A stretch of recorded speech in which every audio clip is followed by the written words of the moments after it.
Good evening, class. My name is Sylvia, and for my last speech, I would like to discuss about video game addiction. So there has been multiple theories claiming either video game is really an addiction or considered an addiction. The World Health Organization added that video game disorder back in the 2018 version of the Medical Reference Book, internationally classifications of disease.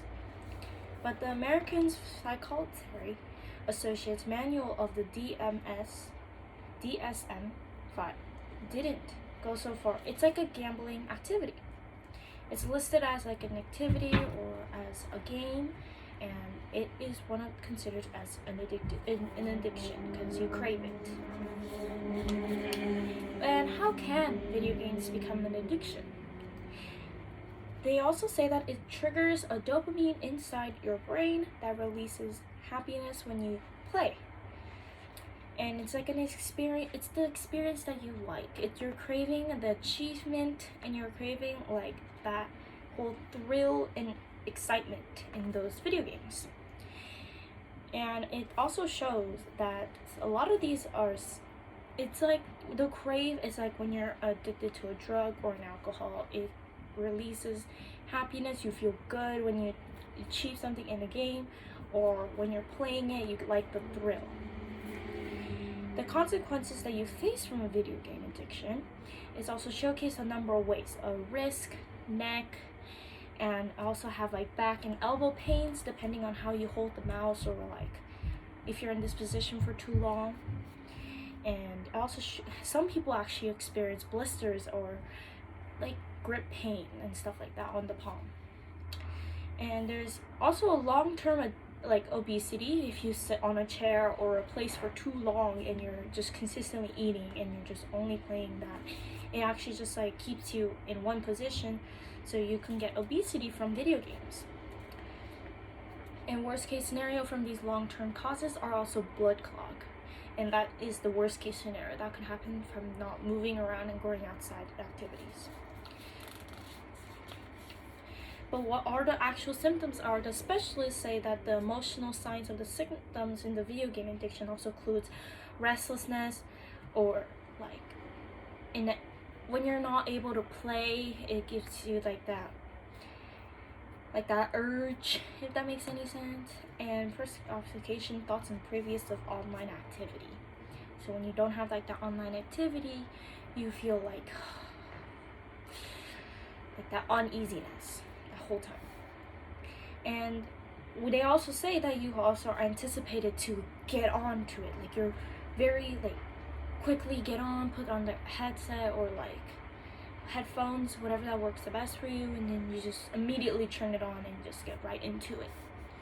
And the Council of Science Public Health, American Medical Association, the AMA, also use this as you have to have at least just 2 hours max on a video game per day. And that is very short for any of those that actually play video games. Some of the video games actually consist of like 30 minutes per game, or up to like 40 minutes. It really depends how long the game can be. And they also say that's the right amount of hours. It's just 2 hours and that's it. And slow pace games like RPG games, actually that's just the right enough for some of those people, just about 2 hours and that's it. And if you go over, it's considered overuse. And to prevent these consequences from happening, it's always the best, healthiest way is to limit your time on technology. That also includes your phones, because your phones also contains video games, and try to like avoid going on your phone too much. And one of the most healthiest ways I've actually evolved into not playing video games is adding screen time. I put a limit to about 2 hours per day, or up to an hour and a half due to my difficult schedule. And I just limit my time on that much, and including on my phone with the social media. This also includes with the social media addictions, those who have that kind of thing. It's the same thing, just try to limit your time on the screen.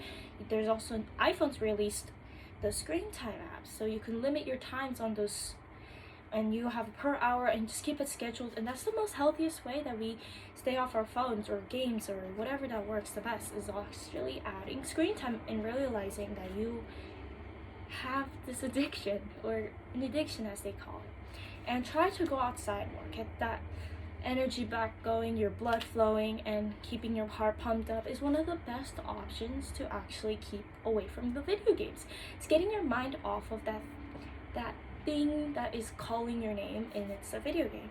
You want to avoid that. So it's best to go outside, get your brain flowing, get your blood flowing, do whatever that can keep you distracted from actually playing a video game.